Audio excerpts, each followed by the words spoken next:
Hello friends, कैसे आप लोग। तो बेसिकली आज हम लोगों ने जो स्टार्टिंग में दो वीडियोस देखे, ये दोनों वीडियोस हमारे टॉपिक से रिलेट करते हैं। पहले वीडियो में आपने क्या ऑब्जर्व किया, तो हमने ऑब्जर्व किया क्या एक आदमी होता है जो बकेट लेकर उसके अंदर पानी भरता है और उसे रस्सी से बांधकर वर्टिकल सर्कल में इस तरह से गोल घुमाता है। बकेट में पानी होता है, फिर भी वो पानी स्पिल्स आउट नहीं होता है, यानी बाहर नहीं गिरता। कमाल की बात है कि पानी बाहर नहीं गिर रहा है, भले से वो पूरा सर्कल को कंप्लीट कर रहा है।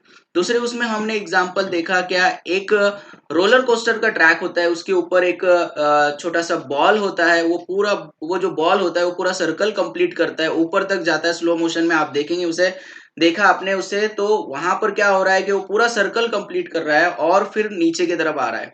इसका मतलब ये है कि यहाँ पर जो मोशन आपको दिखाई देगा, अगर उस बॉल का मोशन अगर आप देखोगे तो स्टार्टिंग में बहुत ही फास्ट होता है और फिर बाद में धीरे धीरे धीरे स्लो होते जाते हैं। फिर स्लो होता है, बहुत स्लो होता है, लेकिन इतना स्लो नहीं होता कि वो नीचे गिर जाता है। तो ये पूरा सर्कल कंप्लीट करता है। तो बेसिकली आज का जो हमारा टॉपिक है वो है वर्टिकल सर्कुलर मोशन के ऊपर बेस्ड। तो चलो हम लोग देख लेते हैं कि वो जो डेरिवेशन हम लोग लेने वाले हैं उसके ऊपर के कॉन्सेप्ट हम लोग आज देखने वाले हैं। तो चलो देखते हैं आज हम लोग वर्टिकल सर्कुलर मोशन को। वर्टिकल सर्कुलर मोशन क्या है? So according to our definition गए, या फिर इसको स्टेटमेंट समझ लीजिए आपको कि सर्कुलर मोशन क्या होता है। सो motion of the particle around the vertical circle in such way that the motion of the particle is different at different point. देखिए, वर्टिकल सर्कुलर मोशन की कमाल की बात ये होती है कि यहाँ पर हर एक पॉइंट पर जो मोशन होता है वो डिफरेंट होता है। इसका मतलब हर एक जगह पर इसकी वेलोसिटी जो होती है वो बदलते रहने वाली है, एक जैसी नहीं रहेगी। इसीलिए इसे कहा जाता है best example for non uniform circular motion. So vertical circular motion is the best example for the non uniform circular motion. So what is that circular motion? Vertical circular motion. So motion of particle around the circle, but it is a vertical circle in such a way that the point having a different velocity or the motion at different point is called as a vertical circular motion. तो vertical circular motion में बहुत सारी चीजें आ जाती है, जैसे कि इसकी एनर्जी हर पॉइंट पर कैसी होती है, इसकी वेलोसिटी हर पॉइंट पर कैसी होती है। और यहाँ पर हम लोगों को टेंशन की भी बात देखनी है कि अगर मान लीजिए किसी पत्थर को हम लोगों ने या किसी स्टोन को हम लोगों ने अगर किसी थ्रेड से बांध के रखा है और उसको हम लोग वर्टिकल सर्कल में गोल गोल घुमा रहे हैं, तो हर जगह पर उसका टेंशन कितना होता है। तो ये सारी चीजें हम लोगों को वर्टिकल मोशन में स्टडी करना होती है। तो चलो हम लोग आज का पहला डेरिवेशन डिस्कस कर लेते हैं कि वर्टिकल सर्कुलर मोशन में टेंशन जो होता है उसका डेरिवेशन कैसा बनता है और हर जगह पर टेंशन कैसा होता है, यानी डिफरेंट पॉइंट पर टेंशन कैसा होता है। अब एक जैसा तो टेंशन होगा नहीं। तो चलो देखते हैं हम लोग अगला जो डेरिवेशन है, हमारा जो टेंशन का डेरिवेशन है।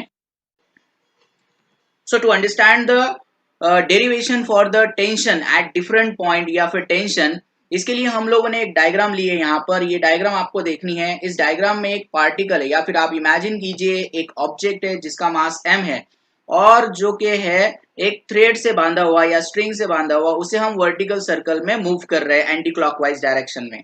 तो किसी भी इंस्टेंट में इस तरह से जब ये वर्टिकल सर्कल में घूमेगा तो एट एनी इंस्टेंट, किसी भी इंस्टेंट पर ये कहीं ना कहीं पी पॉइंट पर आकर रुक जाता है। तो मान लेते हैं अगर ये पी पॉइंट पर आकर रुक जाता है तो यहाँ पर हम लोगों को इस पॉइंट के ऊपर कितने कितने फोर्सेस एक्ट हो रहे हैं ये हम लोगों को डिटरमाइन करना होता है। तो सबसे पहले तो आपको डायग्राम समझनी है कि एक पार्टिकल है या एक ऑब्जेक्ट है जिसका मास m है और ये वर्टिकल सर्कुलर मोशन को या वर्टिकल सर्कल को एग्जीक्यूट कर रहा है और eight any instant of time ये पी पॉइंट पर पहुंच रहा है। यहाँ पर आप अलग अलग पॉइंट देख सकते हो। यहाँ पर मैंने पॉइंट लिया है L पॉइंट, यहाँ पर लिया है M पॉइंट, यहाँ पर लिया है H पॉइंट। ये आपको दिखाई दे रहा है TL, ये है TM और ये है TH। और ये साइड में जो है बेसिकली यहाँ पर मैं लिखना भूल गया हूँ, यहाँ पर टेंशन T रहेगा। ठीक है, तो इस तरह से ये हमारी डायग्राम है। तो चलो आगे बढ़ते हैं और टेंशन का जो एक्सप्रेशन है उसको कंप्लीट कर लेते हैं। सो जैसे कि मैंने आपको बताया, क्या जो ऑब्जेक्ट है, consider an object of mass m tied to the end of an inextensible string and whirled in a vertical circle of radius r। तो यहाँ पर हम लोगों ने क्या लिया है, हमने एक ऑब्जेक्ट लिया है जिसका मास m है, उसको एक अनएक्सटेंसिबल जो स्ट्रिंग है उसको टाइट किया है, बांध दिया है और उससे हमने वर्टिकल सर्कुलर मोशन एग्जीक्यूट करवा रहे हैं। तो eight any instant of time, जैसे कि मैंने कहा कि ये पॉइंट जो रहेगा, वो जो ऑब्जेक्ट रहेगा ये पी पॉइंट पे आएगा। तो हमेशा की तरह जैसे हम लोगों को पता है कि किसी भी इंस्टेंट पर ऑब्जेक्ट बैलेंस होता है तो उसके ऊपर कुछ फोर्सेस एक्ट हो रहे होते हैं, तो वो फोर्सेस कौन से है ये हम लोगों को यहाँ पे सबसे पहले देख लेने हैं कि जो फोर्सेस होते हैं वो कौन से फोर्सेस है। तो जो फोर्सेस है आप देख सकते हो, at any instant of time object is at point P, the forces acting at P, यानी पी पर जो फोर्सेस एक्ट हो रहे हैं वो कौन से फोर्सेस एक्ट हो रहे हैं। तो सबसे पहले हम लोगों को पता है क्या, अगर ये वेट है, उसका मास है कुछ ना कुछ m, तो उसका वेट होगा, और वेट जो होता है वो हमेशा वर्टिकली डाउनवर्ड डायरेक्शन में काम करता था। यहाँ पर जो वेट है ये वर्टिकली डाउनवर्ड डायरेक्शन में काम कर रहा है, और जो टेंशन है यहाँ पर मैं बताना भूल गया, सॉरी फॉर दैट। तो यहाँ पर जो टेंशन है, ये टेंशन जो है सेंटर की तरफ एक्ट हो रहा है, टूवर्ड्स द सेंटर एक्ट होता है। टेंशन की कमाल की बात है, हमेशा याद रखना ये उसका जो एरो होता है वो टुवर्ड्स द सेंटर होता है यहाँ पर बेसिकली, तो ये बात आपको हमेशा याद रखनी है एक हिंट के तौर पे। तो टेंशन इस तरह से अपोजिट डायरेक्शन में काम कर रहा है। तो जैसे कि ये पॉइंट बैलेंस है, तो यहाँ पर बैलेंसिंग जो फोर्सेस है उसको हम रिजॉल्व कर लेते हैं। तो weight acting in downward and tension acting towards the centre. तो यहाँ पर हम लोगों ने वेट को रिजॉल्व कर रखा है, तो यहाँ पर हम लोग वेट को रिजॉल्व कर लेते हैं दो कंपोनेंट में। यहाँ पर आप देख सकते हो कि एक जो है अलोंग द स्ट्रिंग है mg cos थीटा, और दूसरा जो है बेसिकली यहाँ पर भी मैं भूल गया लिखना, यहाँ पर mg sin थीटा। ये जो येलो लाइन आपको दिखाई दे रही है टुवर्ड्स द लोएस्ट पॉइंट की तरफ जो येलो लाइन जा रही है वो t sin थीटा है, mg, हाँ। तो ये देखिए weight resolve into the two components mg cos theta. तो mg cos थीटा कहाँ एक्ट हो रहा है, mg cos थीटा एक्ट हो रहा है अलोंग द दिस टेंशन, या फिर आप बोल सकते हो अलोंग द स्ट्रिंग, इस तरह से ये एक्ट हो रहा है mg cos थीटा।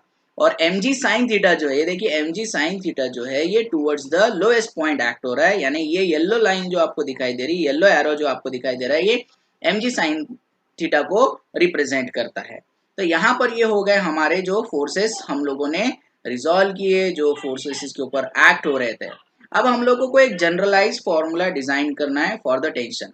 अब एक बात बताइए, अगर मान लेते हैं हम लोगों के पास एक पत्थर है और उसको हमने धागे से बांध के रखा है और हम उसको इस तरह से गोल गोल घुमा रहे हैं, तो वायर के अंदर या जो स्ट्रिंग रहेगी उसका एक टेंशन रहेगा और वो जो ऑब्जेक्ट रहेगा उसका एक वजन रहेगा। आपको क्या लगता है, अगर सर्कुलर मोशन को एग्जीक्यूट करना है तो दोनों में से क्या ज्यादा चाहिए, वेट ज्यादा चाहिए या टेंशन ज्यादा चाहिए? बिल्कुल सही। तो बेसिकली इसमें टेंशन जो है वो ज्यादा चाहिए। अब आप बोलेंगे सर ऐसा क्यों आप बोल रहे हो टेंशन ज्यादा चाहिए? देखिए अगर टेंशन ज्यादा नहीं रहेगा और वेट ज्यादा रहेगा तो जैसे ही आप उसको उठाने की कोशिश करेंगे, जैसे ही देखिए अगर वेट ज्यादा है इसका, ओके, और टेंशन अगर कम होता तो क्या होता, बेसिकली जैसे मैं इसको उठाने की कोशिश करता तो ये टूट जाता, तो वर्टिकल सर्कुलर मोशन तो एग्जीक्यूट नहीं होता। तो यहाँ पर ये वर्टिकल सर्कुलर मोशन क्यों एग्जीक्यूट हो रहा है, ये इसलिए हो रहा है क्योंकि टेंशन जो है ये ज्यादा है और जो थोड़ा वेट है इसका वेट जो है ये कम है। अगर ऑब्जेक्ट का वेट ही अगर ज्यादा रहेगा तो ये उठेगा ही नहीं और ये धागा टूट जाएगा या स्ट्रिंग टूट जाएगी। इसीलिए अगर सर्कुलर मोशन को एग्जीक्यूट करवाना है, वर्टिकल सर्कुलर मोशन को एग्जीक्यूट करवाना है, तो यहाँ पर सेंट्रीपिटल फोर्स भी लग रहा है। तो सेंट्रीपिटल फोर्स कौन प्रोवाइड कर रहा है? अरे ये जो डिफरेंस है इन दोनों का, यानी वेट और टेंशन का जो डिफरेंस आ रहा है, ये नेसेसरी सेंट्रीपिटल फोर्स को प्रोवाइड कर रहा है। So for the vertical circular motion, centripetal force is required and it is provided by the difference between tension in the string and the component mg cos theta। तो ये जो tension है और tension और ये mg cos theta है, इनके बीच का जो डिफरेंस आएगा वो डिसाइड करेगा आपका vertical circular motion. Okay, so the necessary centripetal force is provided by the difference between this tension and that of the mg cos theta। तो यहाँ पर हम लोगों को एक जनरलाइज फॉर्मूला मिल जाएगा। So the necessary centripetal force is provided by the difference between the mg cos theta and the tension। So यहाँ पर मैंने टेंशन ज्यादा लिया है तो टेंशन हमेशा ज्यादा रहेगा, बेसिकली यहाँ पर हमेशा इन द मीन्स इस डेरिवेशन के हिसाब से t minus M G cos theta will be equal to M V square upon R, यानी ये दोनों का डिफरेंस जो है वो किसके बराबर है, सेंट्रीपिटल फोर्स के बराबर है। ये सेंट्रीपिटल फोर्स का फॉर्मूला हम सबको पता है और इस वजह से ये वर्टिकल सर्कुलर मोशन को एग्जीक्यूट कर लेगा। सो ये हमारा जो फॉर्मूला आप देख रहे हो, ये वाला जो फॉर्मूला है इक्वेशन नंबर 1 जो है, ये हमारा जनरलाइज फॉर्मूला है। अब बेसिकली जो पार्टिकल है वो किसी भी पॉइंट पर जा सकता है, यानी कहीं पर भी हो सकता है एट एनी एंगल। अब देखिए यहाँ पर ये जो पी पॉइंट पर ये आया है तो ये एक थीटा एंगल को बना रहा है यहाँ पर। तो ये जो थीटा एंगल है ये कितना भी हो सकता है, 30 हो सकता है, 20 हो सकता है, 60 हो सकता है, 70 हो सकता है, व्हाटएवर जो भी रहेगा। तो आपको क्या करना है, सिर्फ यहाँ पर उसकी वैल्यू पुट कर देनी है तो आपको एक नंबर मिल जाएगा। वो नंबर आपको पता है कॉस की जो वैल्यूज होती है वो कॉस की वैल्यूज आप लॉग बुक से निकाल सकते हो।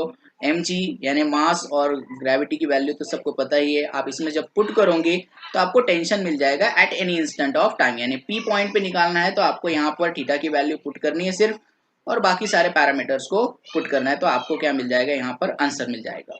अब बेसिकली हम लोगों को जनरलाइज बेसिकली यहाँ पर हम लोगों को 3 पॉइंट को डिस्कस करना है, यानी स्पेसिफाई करना है क्या mid point sorry lowest point पे, मिड पॉइंट पे और हाईएस्ट पॉइंट पर टेंशन कितना होता है।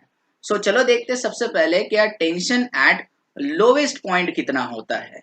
सो लोएस्ट पॉइंट का टेंशन आपको क्या लगता है, कम होगा या ज्यादा होगा?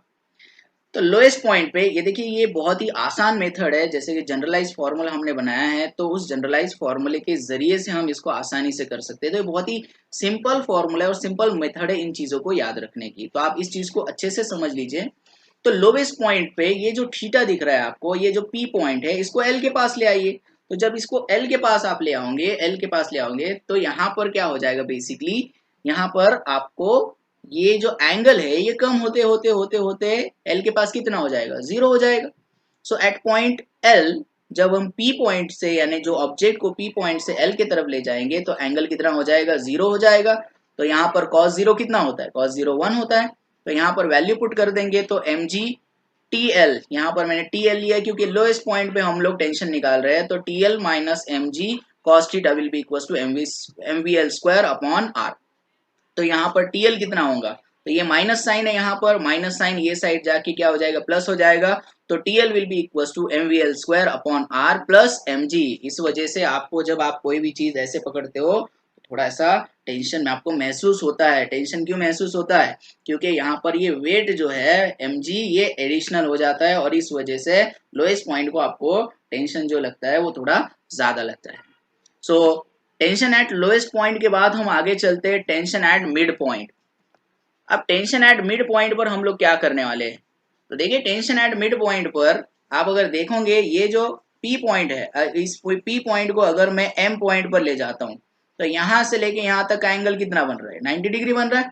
तो ये जो 90 डिग्री एंगल बन रहा है तो हम लोग यहाँ पर मिड पॉइंट पे एंगल सिर्फ 90 डिग्री पुट कर देंगे। तो cos 90 कितना होता है, जीरो होता है भाई। तो जनरलाइज फॉर्मूला क्या है हमारा, T M minus M G cos theta is equal to M V L square upon R, ये हमारा जनरलाइज फॉर्मूला है। तो उसमें एम जी कॉस थीटा की वैल्यू यानी कॉस 90 की वैल्यू डालेंगे तो जीरो हो जाएगा, इसका मतलब एम जी भी जीरो हो जाएगा। तो बचता क्या है सिर्फ, तो T M is equal to mvm square upon r. This is nothing but the tension at midpoint. बहुत ही सिंपल है, देखिए मिड पॉइंट का फॉर्मूला ये, यहाँ पर पॉइंट चला जाएगा तो यहाँ पर एंगल हो जाएगा 90 डिग्री, cos 90 जीरो होगा। जनरलाइज फॉर्मूले में आप डालोगे तो आपको आपका आंसर मिल जाएगा। तो चलो आगे बढ़ते हैं हम लोग और हमारा लास्ट पॉइंट वाला देख लेते हैं, एट हाईएस्ट पॉइंट। तो टेंशन एट हाईएस्ट पॉइंट क्या होता है, तो टेंशन एट हाईएस्ट पॉइंट, तो हाईएस्ट पॉइंट पर एंगल कितना बन रहा है, हाईएस्ट पॉइंट पे एंगल बनेगा 180। देखिए यहाँ से ले रहे हैं हम लोग, ये जो बॉटम से है यहाँ से ले रहे हैं ये 90 हो गया, फिर यहाँ से ले रहे हैं ये हो गया 180। तो यहाँ पर जब पॉइंट पहुंचेगा तो ये हो गया 180 डिग्री। सो cos 180 कितना होता है, तो cos 180 होता है -1। तो -1 यहाँ पर पुट करेंगे हम लोग। तो cos यानी यहाँ पर आ गया th, क्योंकि हाईएस्ट पॉइंट पे हम डिटरमाइन कर रहे हैं। तो th minus M G cos 180 is equal to M V H square upon R. So th will be equal to M V H square upon R minus M G. देखिए यहाँ पर ये माइनस एम जी आ गया, इस वजह से कोई भी चीज जब ऊपर की तरफ जाती है तो आपको थोड़ा सा ऐसा हल्कापन महसूस होता होगा, क्योंकि इस बॉडी को जो जी है वो नीचे की तरफ खींच लेता है, इस वजह से टेंशन थोड़ा सा कम हो जाता है। So that is nothing but the point we have to understand. So this is nothing but the tension at the highest point. So I hope you understand this all the points, that is nothing but the what is meant by the vertical circular motion and what are the what is the derivation of the tension at different point. तो इस तरह से basically ये जो point है vertical circular motion का यहाँ पे खत्म होता है। अगला वेलोसिटी होती है, हाईएस्ट पॉइंट पे वेलोसिटी कितनी होती है, लोएस्ट पॉइंट पे वेलोसिटी कितनी होती है और मिड पॉइंट पर वेलोसिटी कितनी है। और उसके बाद फिर एनर्जी का फॉर्मूला आएगा कि एट एनी पॉइंट जो एनर्जी होती है वो कितनी होती है।